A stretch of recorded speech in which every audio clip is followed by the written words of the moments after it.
This presentation will be looking into how enjoyment from playing transgressive video games influences society. The main themes that I'll be focusing on are as follows: the pleasure from player identification, escapism from anime society, moral disengagement theory, and the moral panic around violent video games, especially in relation to school shootings. As well as this, I will be discussing studies that have investigated the link between violent video games and aggression, with no strong findings that the connection is true. However, games have been found to improve visuospatial cognition, representing another optimistic result of playing violent video games. Overall, these findings signify the need for further studies into the relationship between aggression and violent video games. Video games have developed drastically throughout the 90s and into the noughties, with the gaming market announcing that the industry was worth $60.4 billion in 2020.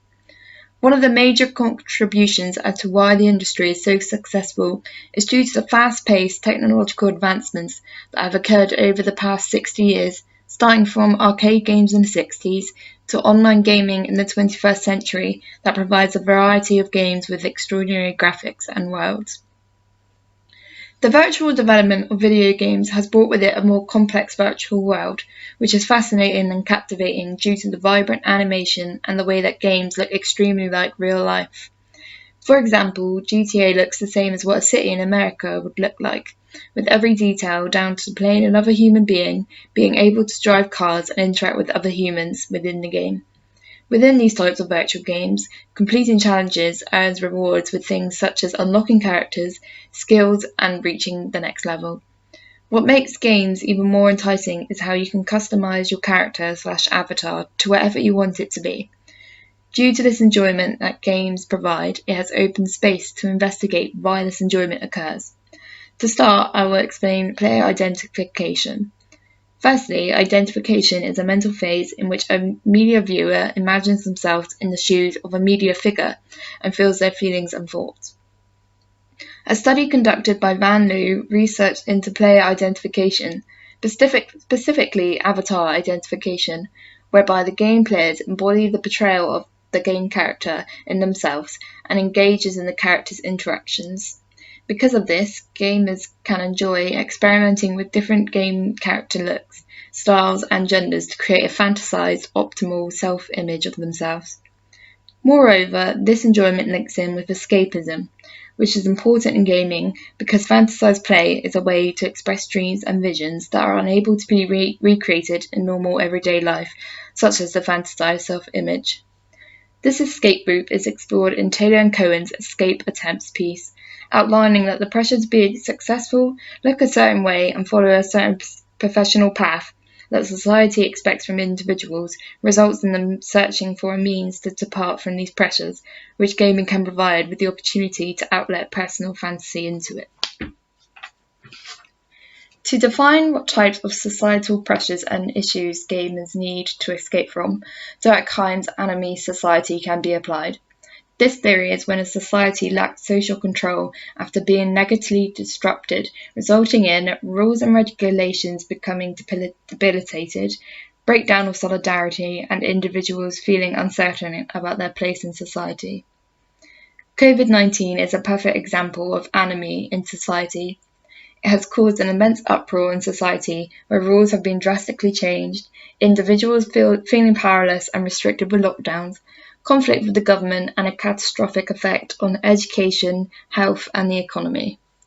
As a result, gaming became the perfect route for escapism, with gaming sales reaching $1.6 billion during the March 2020 lockdown, showing a 35% year-over-year increase.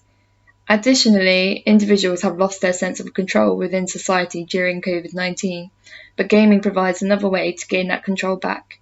This is due to gamers being able to predict what will happen in a game, meaning that they can control and manipulate the outcome in the way that they want it to be, unlike the COVID-19 pandemic.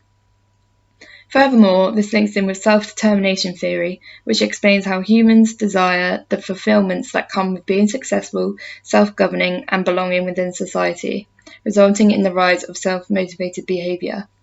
A 2006 study into video game enjoyment, which applied self-determination theory, found that enjoyment filtered from the game's capability of executing the individual's fulfillment expectations, such as fantasy exploring, making gaming a perfect coping mechanism during a global pandemic. While video games provide a virtual reality for escapism, they also provide the opportunity for violent, transgressive activities.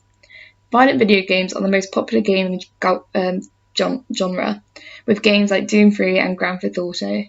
Richardson and Barton outline virtual violence as the aim to inflict harm or violence onto another gaming character. While some may argue that characters in games are not real, studies have found that gamers anthropomorphize objects, which is the cognitive process of an object being perceived as another social being because of the hints of emotion it portrays through social interaction. This means this process happens when gamers meet characters and then associate them as another human being with feelings. So, how do players enjoy violent video games that harm other anthropomorphized objects? This is where the moral disengagement concept comes in. Moral disengagement in video games is where the gamer dehumanizes a gaming character they loathe due to their deviant, unethical behavior, meaning that harm towards the character committed by the gamer can be defensible because they are attempting to reinstate justice. According to the moral disengagement theory, majority of violent video game players do not participate in violence in real-life scenarios because real social entities are classified under their scope of justice. Moreover, players' enjoyment of cyber-aggression is not an attribute to unhealthy personality characteristics, but rather the game generates an environment that triggers cognitive disengagement from morality principles, such as killing of a character can be acceptable when it is saving innocent people, despite the character being a social entity. Because of this, game creators appear to create aggressive gameplay that provides a remorse-free experience. However, despite video games being found as a form of escapism and the moral disengagement theory providing guilt-free, justified and non-real violence, some people view video games as immoral because it desensitizes gamers from actual violence in the real world, especially adolescents who are still developing and learning. Despite this, studies have investigated the link between violence and video games and have not concluded with solid findings. In fact, one study found that although games have provided minor aggressive feelings, these feelings have not been put into action in the real world by the gamer. Nevertheless, a study conducted by Christopher Ferguson investigated the impact of violent video games on gamers by using a meta-analysis framework to inspect a range of previous studies that examined the effects of playing violent video games in relation to crime, aggression, and cognitive development. Their analysis found no evidence of a connection between aggressive actions and violent video games, but found how violent video games boost visuospatial cognition, which is the cognitive procedure to recognize visual and spatial associations between objects that is a useful skill for everyday life. Therefore, this finding of positive visuospatial cognition supports the other positives gained from violent video games, just like escapism and the moral disengagement theory explanation that violent video games do not respond with violence in real life. So, where does the panic over violent video games stem from? One major factor would be the publications from the media when school shootings occur. For example, Xianhong Chu killed 32 students and teachers at Virginia Tech in 2007, and news media pandered into the assumption that he was influenced by video games, as majority of young video gamers are males. However, there is no evidence that he engaged in video games. Correlating video games with school shootings is very common within the media, despite the lack of evidence over violent video games amplifying school shootings. What this shows is that violent video games have become a moral panic. A moral panic, according to Stanley Cohen, is the procedures by which mass media and the government cooperate together to trigger a moral fear of certain people/groups onto the public, who then believe they could endanger the safety of themselves and others within society. Real issues as to why violent crime/school shootings occur include family problems, hereditaries, and poverty, which come with challenging, continuous, and uncontrollable problems. Therefore, government accusing video games as the problem is easier than dealing with the real issues and gives off the impression that they are fighting the crime. For news outlets, depressing news, particularly the type that supports extreme viewpoints, is a major profit margin for newspapers, as good news is boring and unexciting.